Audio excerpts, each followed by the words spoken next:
Wusstet ihr, dass manche Dinge, die Japaner in Deutschland ganz normal finden, hier sogar strafbar sind? In den nächsten Minuten zeige ich euch 5 Fehler, die man in Deutschland auf keinen Fall machen sollte, sonst könnte man richtig in Schwierigkeiten kommen. Hallo ihr Lieben, ich bin Mizuki.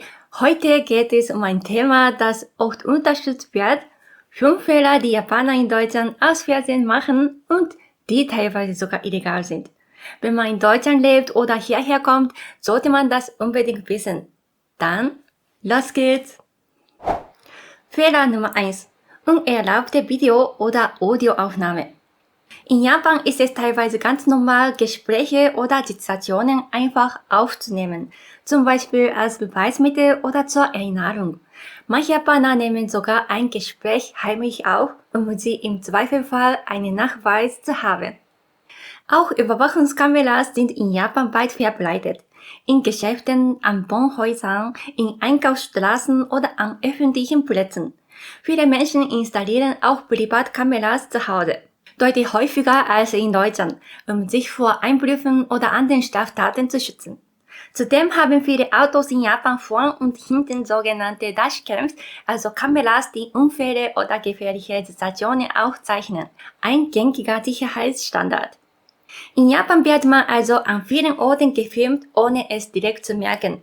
Dennoch fühlen sich die meisten Menschen dadurch nicht überwacht oder kontrolliert. Im Gegenteil, die Kameras geben ein Gefühl von Sicherheit, weil sie im ersten Fall helfen können, Täter zu identifizieren. Japan gehört im internationalen Vergleich zu den Ländern mit besonders niedriger Kriminalitätsrate. Und vielleicht tragen diese Kameras auch ein Stück weit zur Prävention bei. Gerade wenn Ton- oder Videoaufnahmen existieren, ist es für Täter schwer zu lügen oder sich herauszureden. Selbst wenn Zeugen da sind, am Ende sind auch sie nur Menschen. Sie können sich irren oder etwas falsch erinnern. In solchen Fällen sind klare Beweise wie Videoaufnahmen oft entscheidend. Naja, in Zeiten von KI wird das zwar immer komplexer, aber zumindest im Moment können solche Aufnahmen noch eine wichtige Rolle spielen. Natürlich gibt es auch in Japan Urheberrechte. Auch dort ist das Filmen und Aufzeichnen nur im gesetzlichen Rahmen erlaubt. Viele Museen, Geschäfte oder bestimmte Gebäude untersagen explizit das Fotografieren oder Filmen. Deshalb sollten vor allem Reisende, die Japan besuchen und sich mit den dortigen kulturellen Regeln, Gesetzen oder Verhaltensnormen nicht so gut auskennen, besonders vorsichtig sein und sich im Vorfeld informieren. In Deutschland sieht das ganz anders aus. In Deutschland ist das ungefragte Filmen oder Aufnehmen streng verboten. Man braucht die ausdrückliche Zustimmung aller Beteiligten, bevor man Ton- oder Videoaufnahmen machen darf. Wenn man das nicht tut, kann das eine Verletzung der Persönlichkeitsrechte sein und das ist strafbar. Ein Beispiel. Wenn man in Deutschland zu Hause oder in einer öffentlichen Einrichtung eine Überwachungskamera installieren möchte, muss man gut sichtbar darauf hinweisen, zum Beispiel mit einem Schild oder einem Aufkleber. Sonst darf man den Bereich gar nicht filmen. Und ganz wichtig, man darf in Deutschland niemals Fotos oder Videos von einem Unfall machen. Auch nicht aus Neugier oder weil es interessant aussieht, das gilt als Verstoß gegen die Menschenwürde und ist eine Straftat. Wenn man an Überwachungskameras im öffentlichen Raum denkt, fällt auf, in Deutschland sieht man solche Kameras eher selten, zumindest im Vergleich zu Japan. An manchen Orten wie Bahnhöfen gibt es sie natürlich, aber meiner persönlichen Erfahrung nach findet man sie in Wohngebieten eher selten. Private Haushalte installieren Kameras meist nur dann, wenn sie in einer Gegend mit hoher Einbruchsrate wohnen oder in wohlhabenden Vierteln, wo besonders viel Wert auf Sicherheit gelegt wird. Wenn man in Deutschland von Überwachung spricht, denken viele eher an das bekannte Klischee der älteren Damen, die vom Fenster oder Balkon aus alles beobachtet. Zurück zum Thema private Ton- und Videoaufnahme. Gerade Japaner, die neu in Deutschland sind, neigen manchmal dazu, ohne Erlaubnis Aufnahme zu machen. Einfach weil es in Japan oft als normal empfunden wird. Zum Beispiel Schüler oder Studenten, die im Sprachkurs den Unterricht mitschneiden, um später besser lernen zu können. Personen, die Telefongespräche auf Deutsch aufzeichnen wollen, weil sie die Sprache noch nicht gut verstehen. Oder in ersten Fällen. Jemand, der in einer Partnerschaft mit Gewalt oder Streit konfrontiert ist und versucht, heimlich Beweise per Smartphone zu sichern. Diese Handlungen werden aus japanischer Sicht nachvollziehbar sein. Und ja, auch in Japan sind nicht alle Aufnahmen automatisch legal. Aber in Deutschland ist die Rechtslage besonders streng. Ohne Zustimmung sind solche Aufnahmen verboten, selbst dann, wenn sie als Beweis gedacht sind. Wer das missachtet, macht sich strafbar und das kann sogar dazu führen, dass man selbst verklagt wird, auch wenn man nur Beweise sammeln wollte. Deshalb ist es wichtig, sich der Unterschiede bewusst zu sein und sensibel mit solchen Themen umzugehen. Fehler Nummer 2: Parken ohne Parkschein. In Japan ist das Parken meist streng geregelt.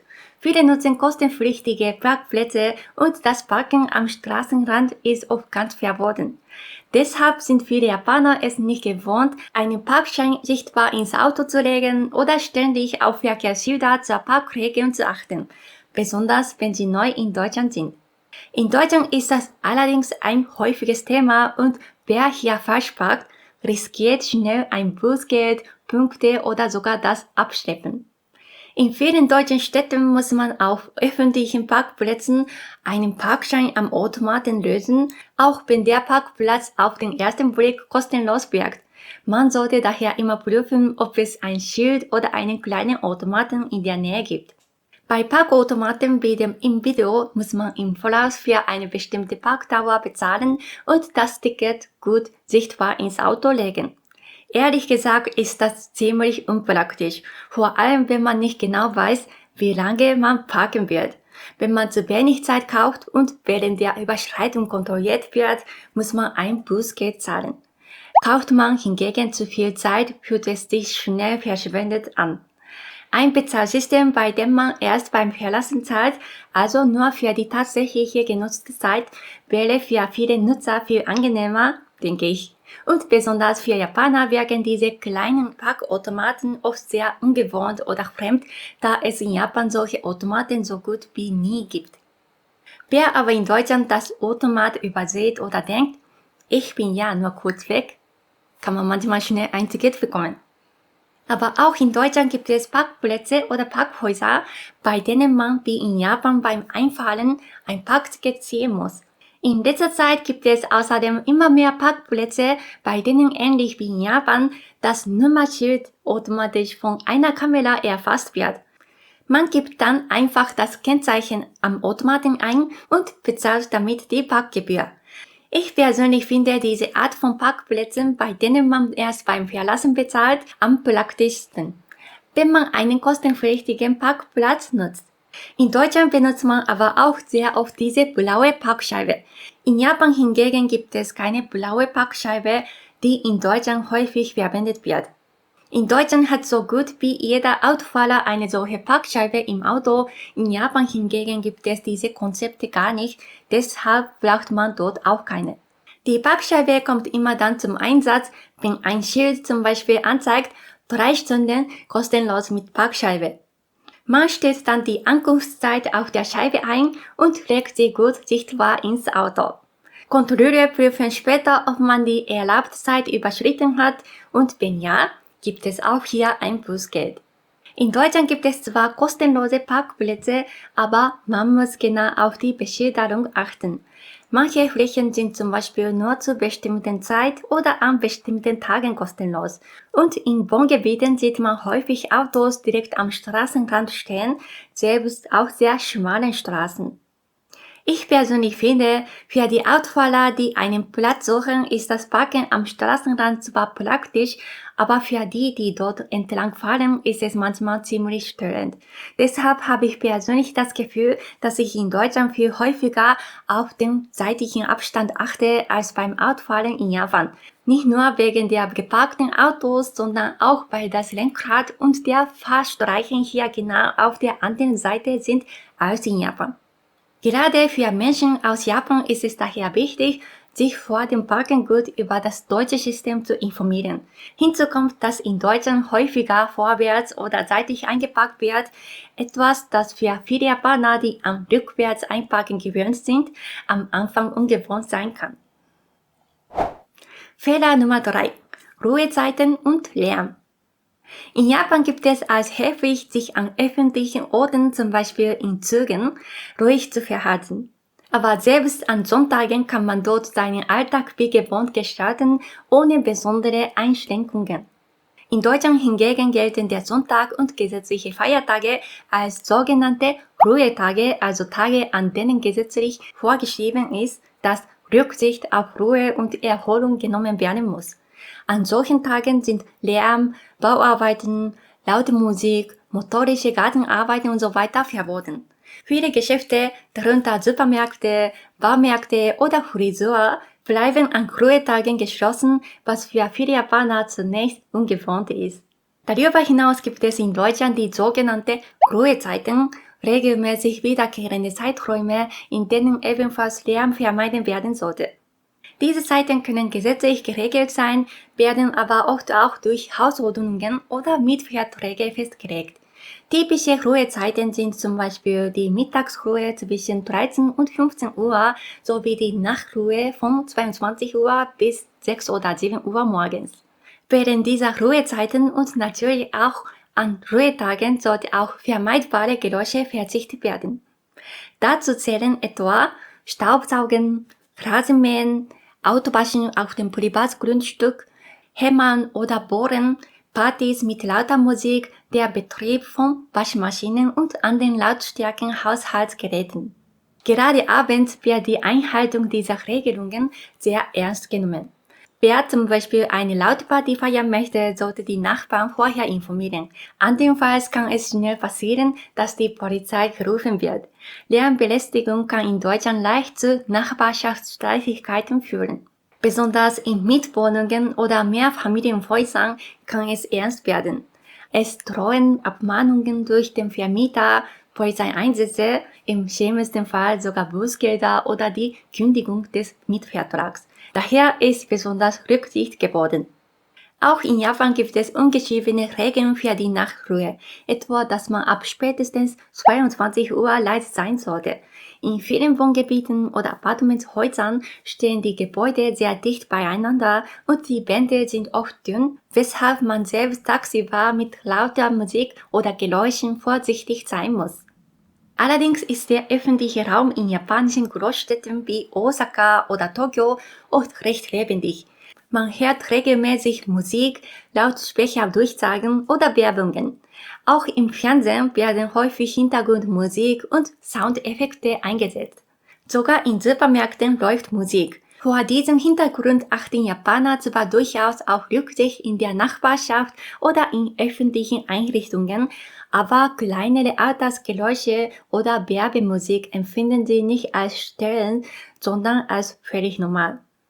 In Deutschland hingegen wirken Sonntage und Feiertage oft besonders ruhig, unter anderem wenn an diesen Tagen auch die Supermärkte geschlossen sind. Auch das Fernsehen ist deutlich ruhiger. Es gibt viele Talkshows, aber eher selten laute oder bunte Musik wie in Japan. Deshalb verwende ich auch in meinen deutschsprachigen Videos kaum Hintergrundmusik. Wer oft japanische YouTube-Videos schaut, wird bemerkt haben, dass dort Soundeffekte und Musik oft sehr stark und auffällig eingesetzt werden. Ein weiterer interessanter Unterschied betrifft Körpergeräusche.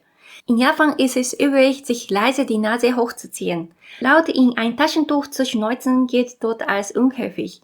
In Deutschland ist es genau umgekehrt. Schniefen wird als unangenehm empfunden und das Naseputzen mit einem Taschentuch gilt als höflicher.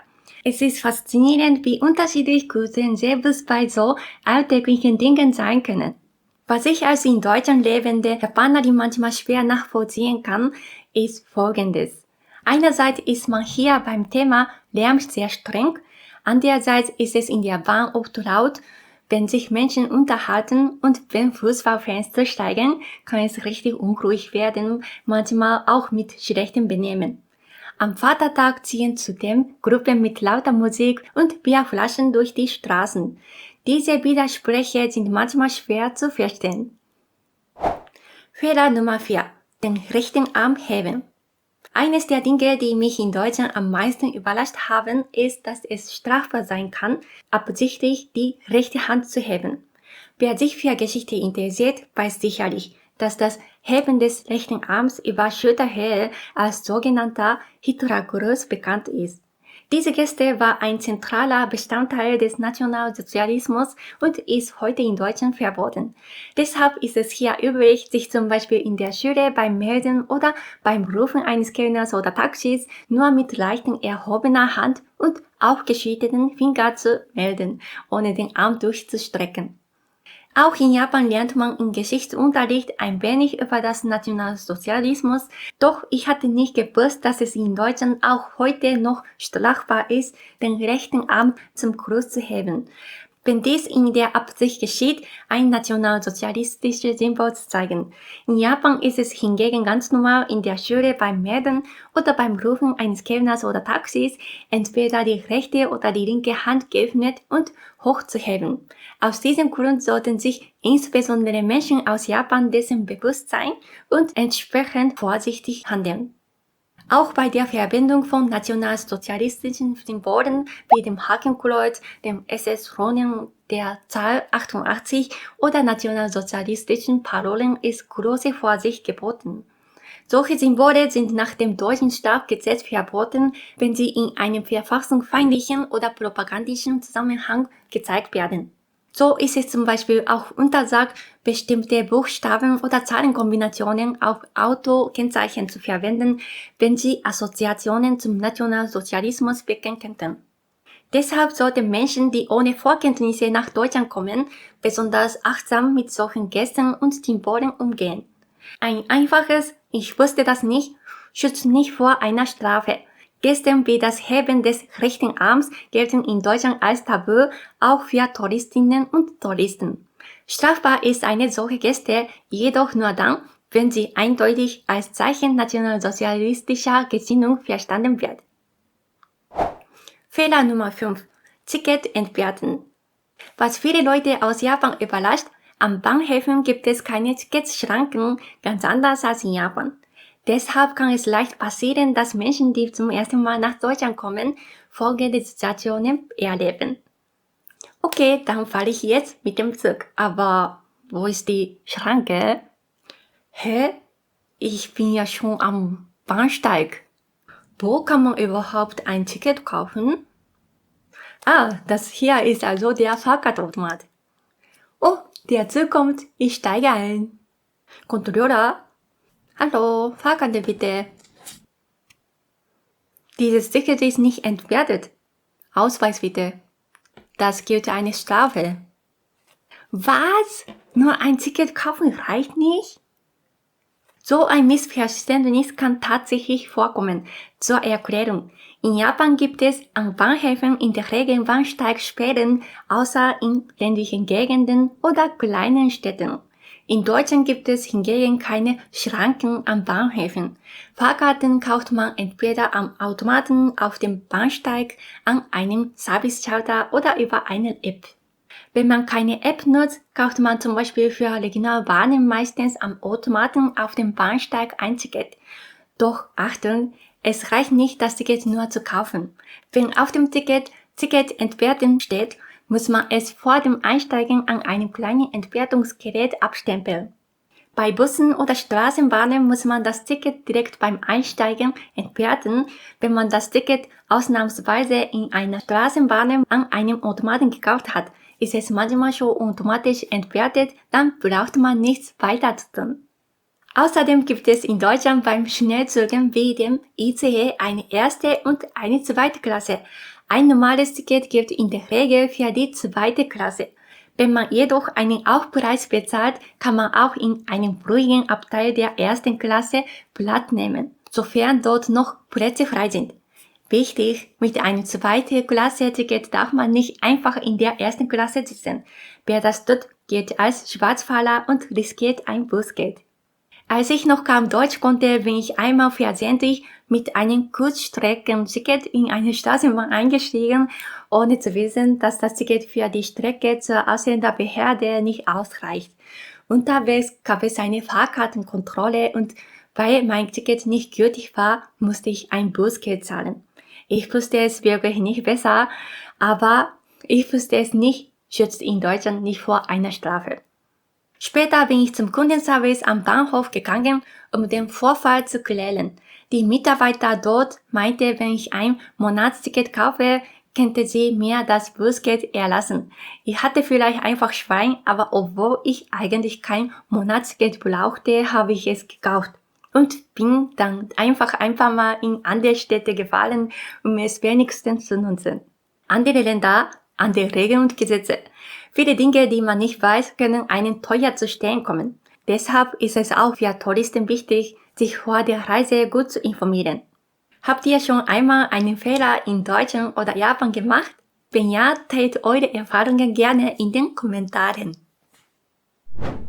So, das waren 5 Fehler, die Japaner in Deutschland vermeiden sollten. Habt ihr noch weitere Tipps oder Erfahrungen? Schreibt gerne in die Kommentare.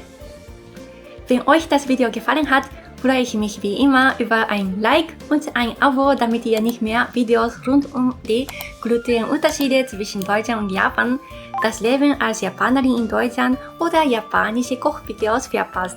Vielen Dank fürs Zuschauen und bis zum nächsten Mal. Dann, ciao! ありがとうございました。